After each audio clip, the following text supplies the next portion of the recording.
Paradise monthly poetry readings and Exact Change Only Press. And what the hell else does this man do? He's even working on the upcoming Poetry Bomb. I am so honored to have him here. Everybody give a big round of applause for Buddha 309!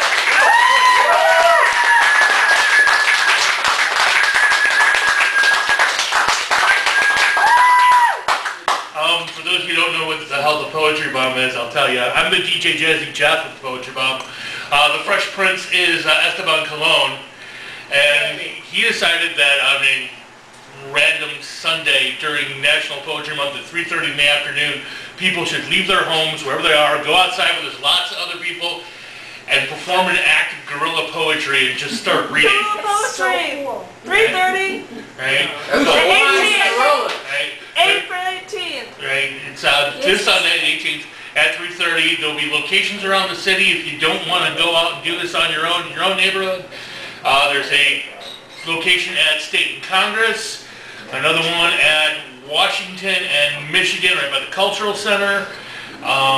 There's something going on at Orland Square. Any information you need to know about that, you can email poetrybomb@gmail.com, and Esteban will get back to you with what's going on. We even have satellites in Philadelphia and California this year. Yeah. Which makes my Lake County thing seem lame, but yeah.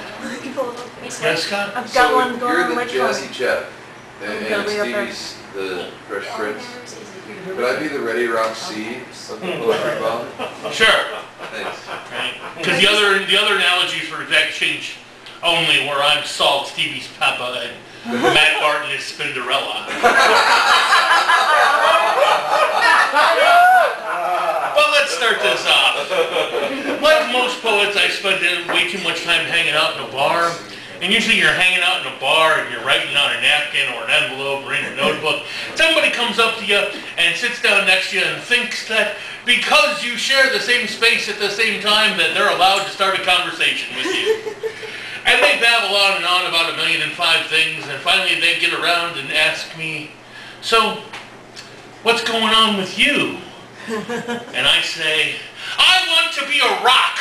Big old igneous lying in the sun doing nothing all day rock. I'm sitting here listening to you whine about how much your job, relationship, insert whiny ass problem here, sucks. I want to be a stone deaf, so listening to you isn't even an afterthought, and my only worries are erosion and that kid that likes to throw me at cops and cars and old ladies. I really think I want to be a rock, hanging around downtown, staring at all the brick buildings, thinking there but for the grace of God go I, because they sold out to the man.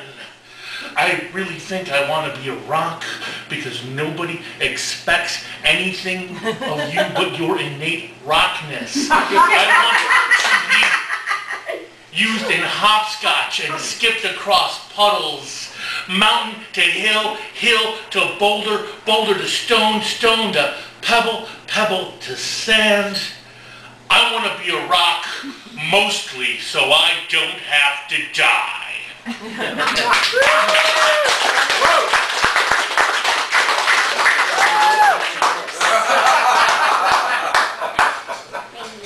Roby told me I should provoke you some more. Well, you know, Gallinari's not here, so I need a heckler from the audience. Okay. This is a really, really old piece from my first, you can tell how old this yet, but it's well loved. Wow. And been moved several times. This is a poem in 5 parts, each of them numbered and subtitled. I'm doing it tonight for Janine, who does that kind of thing, and Charlie, who can't figure out why people do that kind of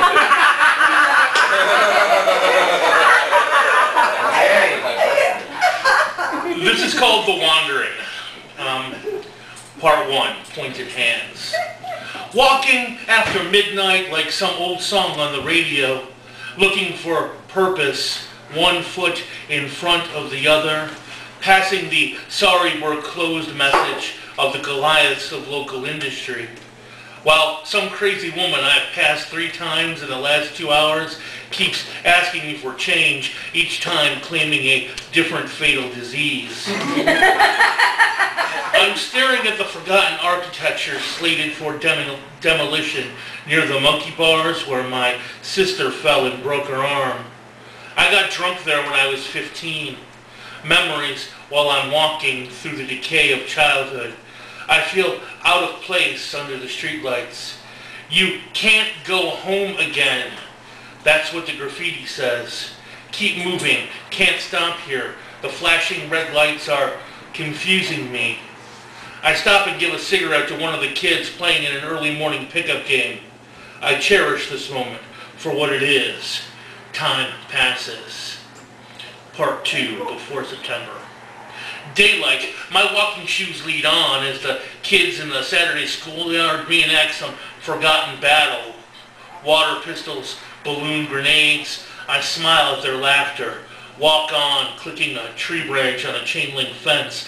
The sound, a dry drum beat. Morning forgotten youth. My mind distracted by young women in the fashion of summer as they hang on corners waiting for signals to change. We walk in opposite directions. They stroll into my memory. I saunter towards infinity, walking. Part 3, 6 p.m., autumn, Tuesday. The street's empty. Church bells ring like a giant dinner gong against the sadness of abandoned stickball games at the burnt-out car barns. Kids nod their goodbyes until after dinner. Impatient mothers standing on stoops stare at their watches impatiently as their offspring run home trying not to be grounded. I remember those looks. I walk away wishing I was still young. Part 4, bar time. The light fades into orange-purple dreaming haze. Cars park in the alley, bass fully cranked. Corona drunks pitching pennies against the cracks in the sidewalk. The old man rummaging through the trash cans drinks from the disregarded styrofoam cup in a declaration of independence. I feel more at home in the darkness. Blankets of dark comfort as night owls come out to play. Neon flickers. All the chimes strike happy hour. Ladies dressed in their finery, arm in arm with men trying to do their best. I weave through the temporarily parked cars, idling at the red light. Everyone thinks they're in motion, going somewhere, instead of just through them. Part 5, another day, ending in wine. I've reached the last few seconds before today becomes tomorrow. Cycle never ending. Couples making out in doorways. Cops cruising but never looking. Lights blink out in windows as grown-ups head to sleep. I'm not tired. Not the way you think. It's the way the faces fade. The story never really changes. Like everyone else, I'm lost and found in definitive motion. Walking after midnight as the radio